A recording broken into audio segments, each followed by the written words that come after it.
Stephen A. Smith is a sellout. Stephen A. Smith's an Uncle Tom. Stephen A. Smith ain't black. You ain't one of us. These are the kind of things that was said to me yesterday. Twitter, emails, you know, friends didn't say that to me. What they did was they called up and tried to talk to me, to challenge me on my points of view. Those that are in my inner circle, family, friends, loved ones, they know that I have nothing but love for them, and I appreciate where they're coming from. But when I say I don't give a damn, I can't even emphasize that doesn't know justice. I stand by everything that I said yesterday, tenfold, 100-fold. And I don't care who in the black community disagrees with me. I'm not interested in their disagreement on this particular issue because they're not looking at the bigger picture here. Mark Cuban, in the same breath that he talked about walking across the street from a black dude in a hoodie, followed that up by talking about the white dude who's bald-headed with tats all over his face and his body and what have you. Everybody wants to ignore that in our community. I want to say everybody because I'm not speaking for everybody. I'm just talking about the people that communicated with me, which were in the hundreds yesterday. I'm totally exhausted. I can't believe I'm up for this show with as many conversations I've had to have about this yesterday, get on my damn nerves. But the thing about it is that all of those folks ignored the part that he said about the white guy because we want to pounce on him making this statement and alluding to black folks or talking about somebody in a hoodie that happens to be black and how he'd walk across the street. He talked about the prejudices that exist in all spectrums by all of us. Are we going to sit here and literally act like we don't have any prejudices? Like we don't feel certain way about certain people or certain people's appearances and how it makes us raise our antennas?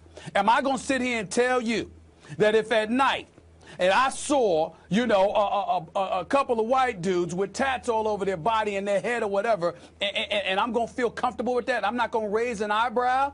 Would I be telling the truth? Particularly if I was in some place like Mississippi or Idaho or something. Not to knock those folks, but you hear where I'm coming from in terms of, you know, sometimes how black folks feel uncomfortable in certain areas geographically in our nation. I mean, this is just a reality. Okay? And so as a result of it, you don't do harm to anybody. You don't inflict harm or pain towards anybody else. But does it raise your antennas and makes you a bit suspicious? Sure it does. So what Mark Cuban was saying was 100% correct.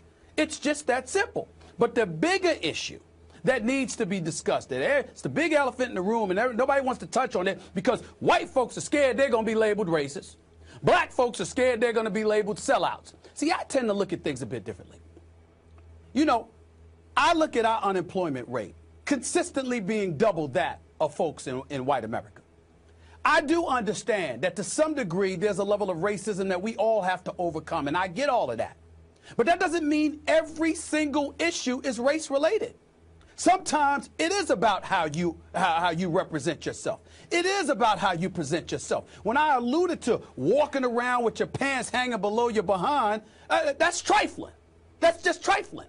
And it's counterproductive. When I talked about how you sitting there and the first words out of your mouth is, you know what I'm saying, you know what I mean? No, the hell we don't. You ain't saying anything yet. That's a reality. When I talk about not having a command of the English language, and still you want a job, and you want to have a career, but you don't want to get your education. You don't want to go out there and pound that pavement. Everything's about the sprint. It's not about the marathon. It's not about you putting forth the necessary effort and due diligence over the long haul to get the things that you need. That's a reality in our community. And when you look at the guys, whether it's P. Diddy, whether it's Jay-Z, whether it's LeBron or D-Wade or whatever, here's the reality of the situation. Everybody can't be them. They're special. And sometimes some of the special people, I'm not talking about them specifically, but some of the special people within our community don't get it. They are special. Everybody can't be them. So when I'm here on national television talking to them and talking to our community, I'm trying to educate you about the minefields that await, the stereotypes and the perceptions that you can't feed into if you want to move forward in life. Everybody we talk about this thing, Kerry and Skip, about the American dream. let me tell you something right now. Do you understand that I look at a professional athlete, I look at some of these rap artists or what have you, making their tens or hundreds of millions of dollars. I don't consider them the American dream. I consider them a fantasy turned reality. You couldn't, in your wildest dreams, no matter where you're from or where you at, imagine that you could have achieved what they have achieved. It's very few that are fortunate enough to do that. When we talk about the American dream, you know who I think about? Myself.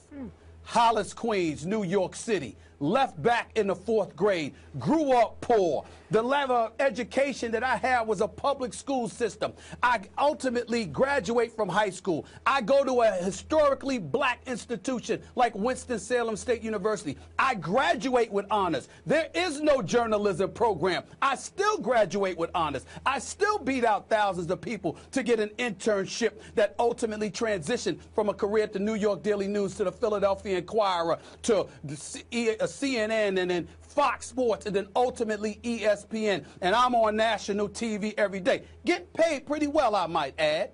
And I'm thinking about the fact that where did I come from? This is the road you've got to climb. You know, everybody can't be Jay-Z. That's 1 in a billion. Everybody can't be Shaq and Kobe. That's 1 in a billion. But you can be Stephen A. Smith. Educate yourself. Work hard. Do what you have to do. Pound that pavement. Be about the business of going for yours and understanding what you have to do to work through the political minefields that waits for you in every step of our lives. So true.